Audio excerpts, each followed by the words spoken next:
प्रणाम। कृष्णेश मंदिर अम्बाला से मैं हूँ दक्षिणाधीक्षित पृथ्वी अग्रवाल और आज मैं ऐश्वर्य विज्ञान सीरीज़ करा रहा हूँ। ऐश्वर्य विज्ञान सीरीज़ में मैं सबसे पहले एक गीत को गाकर एक्सप्लेन करूँगा जो है निश्चल अहंकार, जो टाइम साइंटिस्ट अश्विनी जी ने लिखा है। तो निश्चल अहंकार। जगा लो जगा लो जगा लो जगा लो, अहम को जगा लो, अहंकार को भगा दो। जगा लो जगा लो जगा लो जगा लो, अहम को जगा लो, अहंकार भगा दो। रहम सत्यम को अपना लो, सुंदर जगत फिर बना लो। जगा लो जगा लो, अहम को जगा लो, जगा लो जगा लो, अहम को जगा लो, अहंकार को भगा दो। अहम जिसका भी न जागा वो रह जाए अभागा। अहम जिसका भी न जागा वो रह जाएगा भागा। जगा लो जगा लो जगा लो जगा लो, अहम को जगा लो, अहंकार को भगा दो। अहम ज्ञान का भंडार, बाकी सब है भंगा।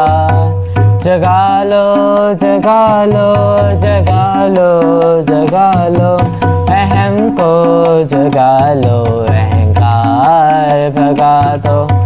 अहम जागा हो जिसका, तत्व गुरु हो जाए उसका। अहम जागा हो जिसका, तत्व गुरु हो गया उसका। जगा लो जगा लो जगा लो जगा लो, अहम को जगा लो, अहंकार को भगा दो। जगा लो जगा लो जगा लो जगा लो, अहम को जगा लो, अहंकार भगा दो। अहम को जगा लो, अहंकार भगा दो। अहम को जगा लो, अहंकार भगा दो। ये था निश्चल अहंकार जो टाइम साइंटिस्ट अश्विनी जी ने लिखा है। इसमें उन्होंने बताया है कि जगा लो जगा लो जगा लो जगा लो, अहंकार को भगा दो, अहंकार को भगा दो, अहम को जगा लो। यानी अपने अंदर से अहंकार को भगा दो। अहंकार यानी कोई भी ऐसा थॉट या कोई भी जिससे दूसरों को नुकसान हो, या मैं सब कुछ कर सकता हूँ, अपने ऊपर ओवर कॉन्फिडेंस जिसे कहते हैं, या अहंकार को भगा दो, अहम को जगाओ। अहम यानी मैं सत्य हूँ, अहम सत्यम, कि मैं सत्य हूँ। तो ये नहीं कि ये हो मैं थॉट्स में खोया रहूं, वो सपने देखते रहूं, कि मैं सत्य हूँ, मैं जो भी करूंगा उसका मेरे को कर्मफल आएगा। यानी मैंने कुछ भी काम किया उसका मुझे कर्मफल आएगा, ये समझना बहुत जरूरी है। जैसे मैं गया, मैंने किसी को थप्पड़ मारा, वो कुछ मारा, तो उसका जो कर्मफल है वो मेरे को आएगा ही आएगा। तो मेरे को कर्म करने से पहले डिसाइड करना है कि मुझे इसका कर्मफल चाहिए या नहीं। अहम को जगा लो यानी कर्म करने से पहले ये डिसाइड करना आना चाहिए कि मेरे को इसका कर्मफल चाहिए या नहीं। मतलब मैं ये काम करूंगा तो मुझे ये कर्मफल मिलेगा, पता होना चाहिए। फिर डिसाइड करना है कि ये कर्मफल चाहिए तो ये काम करो, नहीं तो नहीं चाहिए। इसका एक बहुत बढ़िया एग्जाम्पल हमें महाभारत में मिलता है। जब महाभारत का युद्ध चल रहा होता है, भीष्म पितामह को तीरों की शैया पे लिटा दिया जाता है, तो उनके पास इच्छा मृत्यु का वरदान होता है। तो भीष्म पितामह तीरों की शैया पर लेटे हुए सोचते हैं अपने सभी कर्मफलों के बारे में सोचते हैं। तो कृष्ण जी आते हैं, भीष्म पितामह कहते हैं मुझे कोई वो नहीं है, लेकिन मैंने अपने पिछले 100 जन्म तक देखा है, मुझे ऐसा कोई भी अपना कर्म नहीं दिखा जिससे मुझे ये कर्मफल मिले।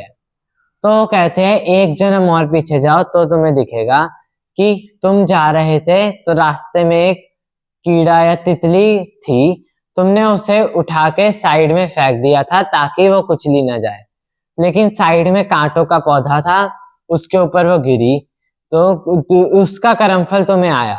तो कर्मफल तुरंत भी आ सकता है, उसी सेकंड भी आ सकता है, एक घंटे के बाद भी आ सकता है, एक दिन के बाद भी आ सकता है और कई सालों बाद भी आ सकता है। तो हमें ये डिसाइड करना है कि हमें ये कर्मफल चाहिए या नहीं, उसके बाद वो कर्म करना है। ये है अहम को जगा लो। ये होगा जब हमारी मन और बुद्धि एक सिंक्रोनाइजेशन में आने लगे। यानी मन का काम है विचार देना। मन विचार देता है ये करना है, ये नहीं, ये करना है मुझे, इसका मन नहीं है, ये खाना है, ये नहीं खाना, ये सब मन विचार देता है। फिर बुद्धि डिसाइड करती है कि इस विचार पे कैसे एक्ट करना है। यानी मन ने जो विचार दिया, क्या उसको कैसे वो करना है, कैसे इम्प्लीमेंट करना है, क्या नहीं, वो उसको एक्सेप्ट करना है या नहीं, ये करना है या नहीं, ये बुद्धि डिसाइड करती है। तो अगर हमारा मन और बुद्धि एक सिंक्रोनाइजेशन में होंगे तो डिसीजन मेकिंग पावर बहुत अच्छी रहेगी और हम अपने लिए बेस्ट डिसीजंस ले पाएंगे। तो मन और बुद्धि एक सिंक्रोनाइजेशन में होने चाहिए अपने अंदर अहम को जगाने के लिए। सेकेंड पैराग्राफ है, अहम सत्यम अपना लो, सुंदर जगत बना लो। अगर हम अहम सत्यम अपनाने लगेंगे, यानी अहम अपने आप को सत्य मानने लगेंगे, और मैंने बताया तो ये जगत सुंदर होने लगेगा। यानी इस जगत से हर तरीके का छल कपट, कोई भी छल, दूसरे से ईर्ष्या, सारी धीरे धीरे खत्म होने लगेगी अगर हम अहम सत्यम को अपना लेंगे, अहम को जगा लेंगे और अहंकार को भगा देंगे। अहम जिसका ना जागा वो रह जाए अभागा। जो भी अपने अंदर अहम को नहीं जगाता वो अभागा रह जाता है। कोई ना कोई तरीके का उसको जो दुखी है, गिल्ट या किसी तरीके का उसको वो बैड थॉट्स या कुछ ना कुछ आते रहते हैं जो उसको डिस्टर्ब करते हैं। वो एक अभागे की तरह जीवन बिताता है, यानी ना वो प्रॉपरली जी पाता ना मरता, तो अभागा रह जाता है अगर वो अहम को नहीं जगाता। अहम ज्ञान का भंडार, बाकी सब है भंगार। यानी अगर हम अहम को जगाते, अहम से ही हर तरीके का हमें ज्ञान आएगा। ज्ञान और विज्ञान में फर्क है, ज्ञान और विज्ञान में फर्क है। तो ज्ञान प्राप्ति हम अहम को जगा के ही कर सकते हैं और किसी तरीके से नहीं। अहम जागा हो जिसका, तत्वगुरु हो गया उसका, जो अपने अंदर अहम जगा लेगा, अपने तत्व को बैलेंस करना, अपने आप को हेल्दी रखना, अपने करियर, अपनी प्रोफेशनल लाइफ, अपनी मैट्रिमोनियल लाइफ को ठीक से बिता पाएगा अहम को जगा के। ये था इस गीत में, बहुत ही सुंदर ये गीत था, टाइम साइंटिस्ट अश्विनी जी द्वारा लिखा गया। अब हम 3 मिनट एक्यूपुलर की प्रैक्टिस करेंगे। एक्यूपुलर में हमें अपने सभी जॉइंट्स को पुल करना होता है अपनी उंगलियों से, और साथ साथ एक पोएम गानी होती है। तो ये हार्ट बीट मॉड्यूलेशन टेक्नोलॉजी पे काम करता है।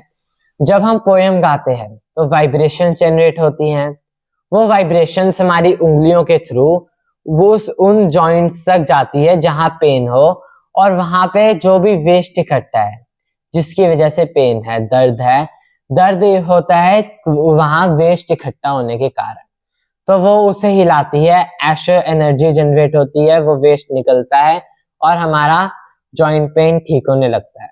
तो किसी भी तरीके का मस्कुलर पेन हो, जॉइंट पेन हो, उसके आसपास उस पे एक्यूपुलर करने से वो ठीक हो जाएगा।